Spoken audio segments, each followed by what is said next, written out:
In this video, we'll work on Ruth chapter 4, verses 6 and 7. No issues. Generated text is identical. Okay, receive.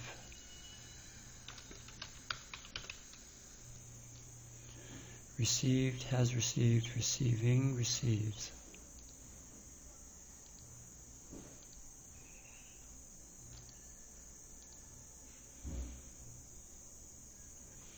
Okay, it takes a source noun phrase. Those people received many things from God, and there's also a beneficiary. Moses received the offering for Yahweh.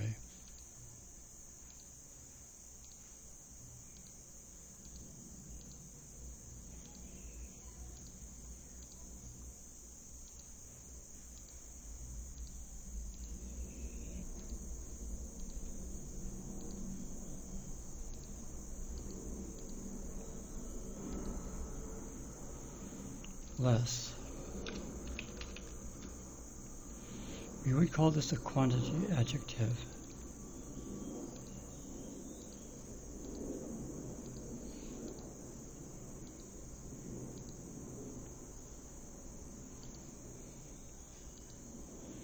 I don't think we'll need this rule.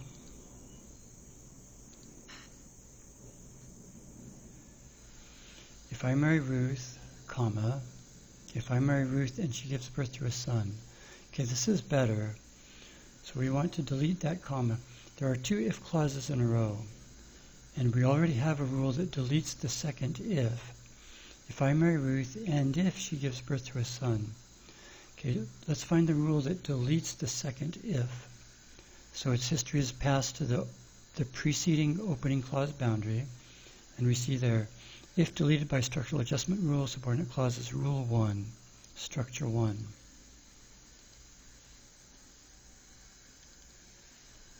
Okay, so let's insert a trailing comma in here in the input structure, and this rule will delete this if and also delete this trailing comma from the first clause.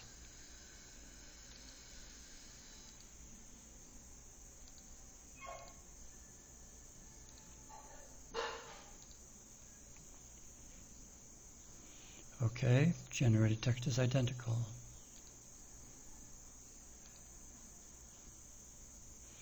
So you redeem that land, you.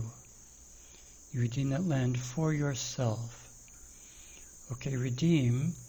Okay, when I started this project, redeem only took an agent and a patient. Since then, we've changed our source text, for example, this verse here. So now redeem takes an optional beneficiary noun phrase. And this will happen to you as well. There will be times when we, those of us analyzing the Bible at all the word, we will change the theta grid for a particular verb. And so you need to update your rules, your theta grid adjustment rules, to handle those new constructions. So let's go to that theta grid adjustment rule, and we will add an optional beneficiary. And it's optional. So we will, now in the output structure, we'll have 4.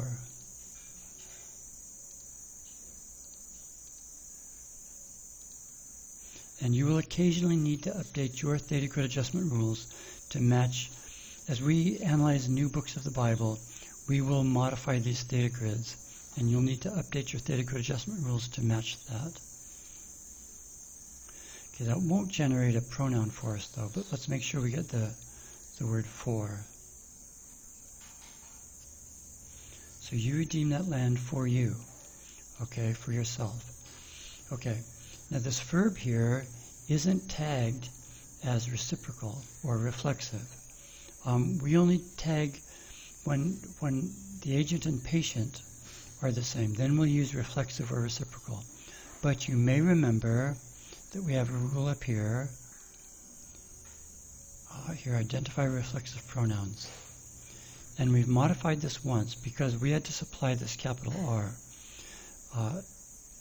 Now, to use this rule, you must set the surface realization value of the second nominal in the output structure to your value for a reflexive pronoun. So we did that. But there's another structure to this rule. And here, the verb isn't tagged as reflexive or reciprocal, but the agent and the beneficiary are co-referential. See those indices? So here, we can tag this noun as a reciprocal pronoun. Sorry, not reciprocal, reflexive.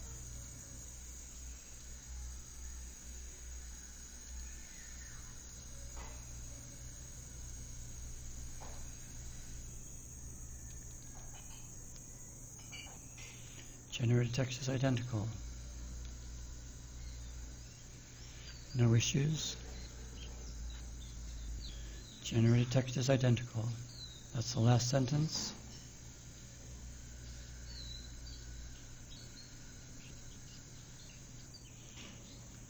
Generated text is identical. Let's save it and go to verse 7.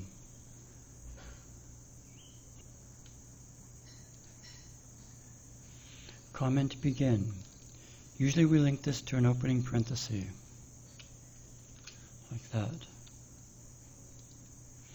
Okay, so this is an unknown character. We've never used it before. We don't want this in our alphabetical sorting sequence, so we say ignore this character. And now we have to specify the phonetic features. We only have one, and that's type, one phonetic feature. This is not applicable. Okay, we need to position this out at the beginning of the sentence. So we need a new feature value.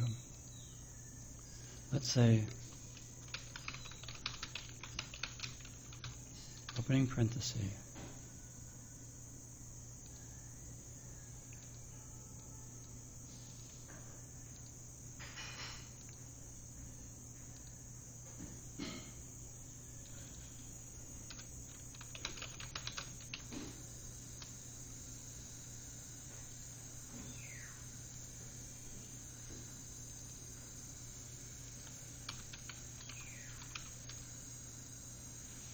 Countable common neuter thing, yes.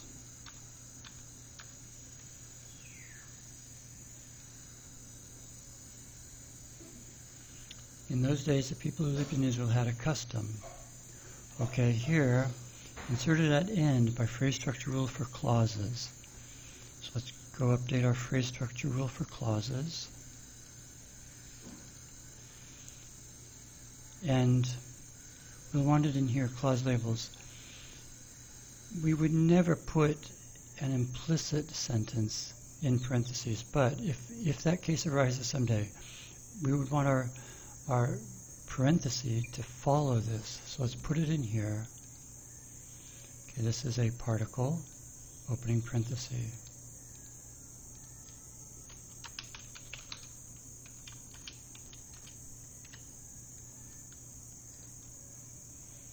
And let's put it right there. And we also need a find replace rule that will delete the space after that.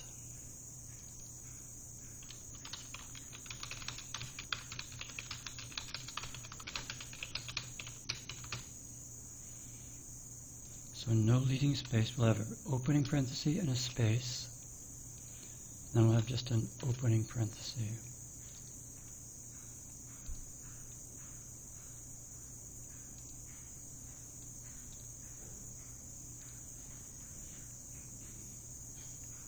Okay, we need, whenever a word follows an opening parenthesis, we need that first word capitalized. So we go to setup, capital letters, and we add an opening parenthesis right there.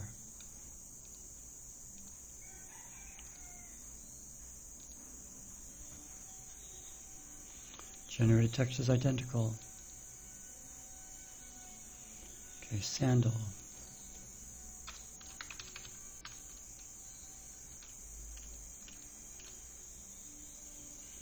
To take off.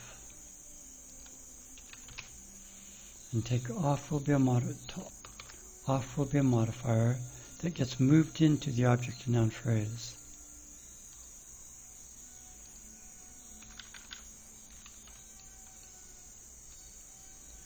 has taken. Taking takes. Okay, we'll always say no to this.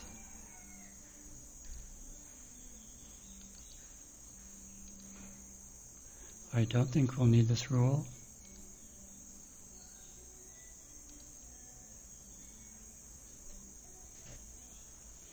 If one person allows another person to redeem land, if one person allowed another person, so this is past tense, and this is past tense. If we look there, target tense and form is past.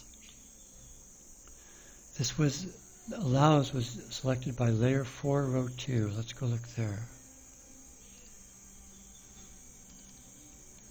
Layer 4, row 2, conditional. Okay. This is really present, third singular present. We need another row for past. Let's copy this row.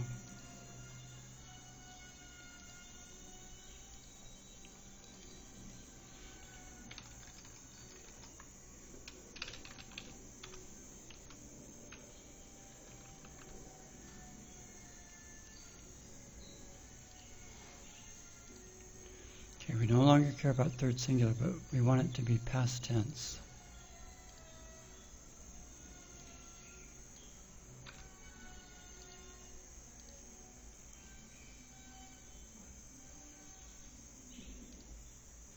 So we want to select the past tense form.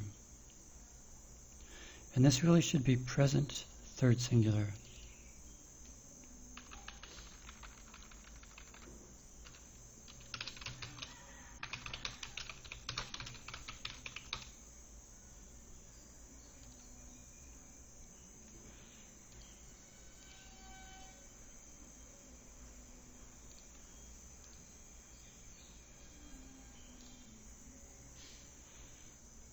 And this, okay, this is past tense. This all should be present.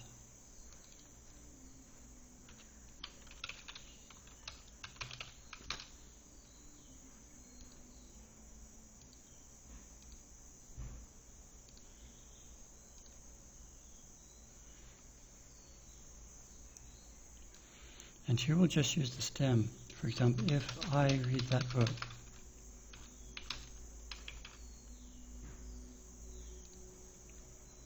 So here we use the stem.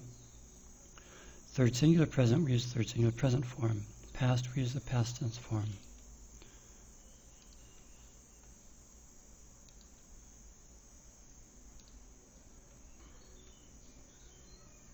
Okay. Generated text is identical. No issues.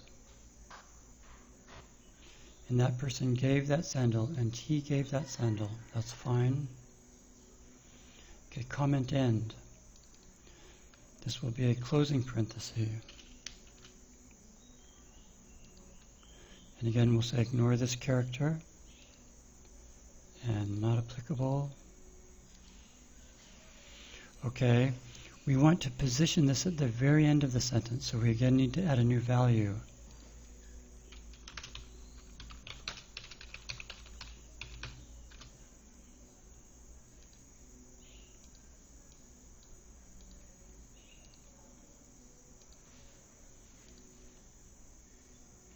Let's go ahead and update our phrase structure rule for clauses.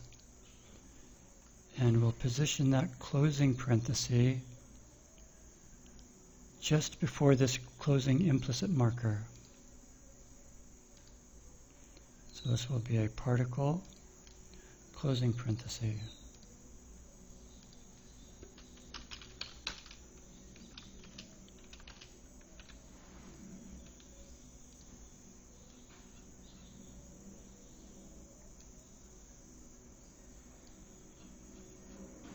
Okay.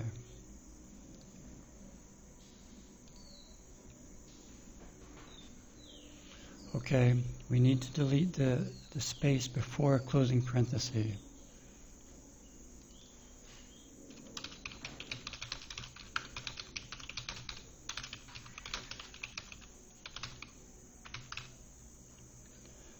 So space,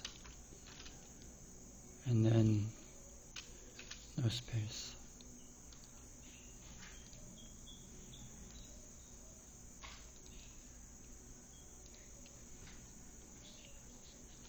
Generated text is identical. I think that's the end, yeah. Last sentence.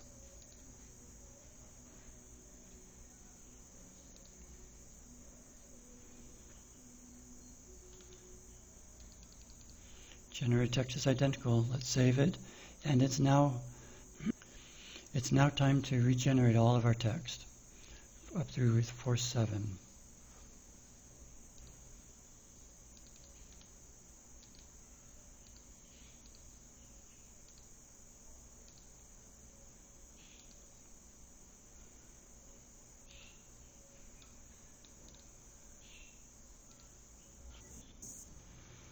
Okay, so we have some issues here.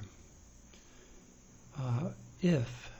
Okay, we've talked about how for if clauses, we usually don't say will. We just use them in the present tense. If Mary reads that book.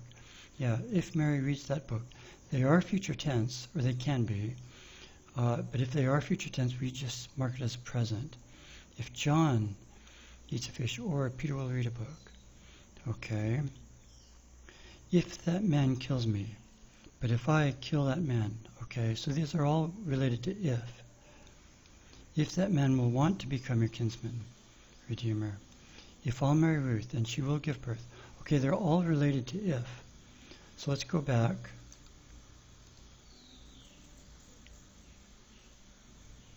And, okay, this if. Okay, it is future, the time is future.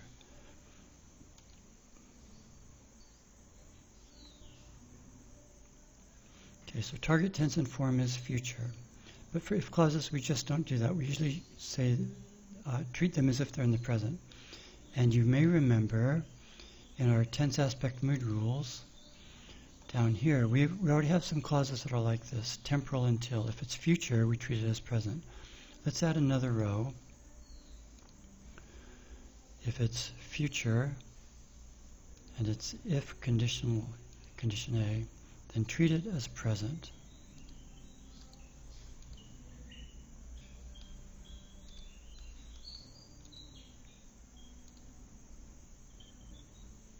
Okay, generated text is identical. So now, you may remember in verbs, layer 4.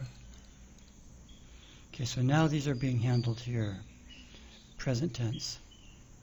Okay? And that may have fixed all of them. We can find out by saying, there's an option here, clear all references from the problem text and add all these references to the problem text. So we'll select that. And now when we go to the problem texts, these verses are here. So we can regenerate just these verses. Okay, we have one issue. If John eats a fish or Peter reads a book, okay, that's perfectly fine.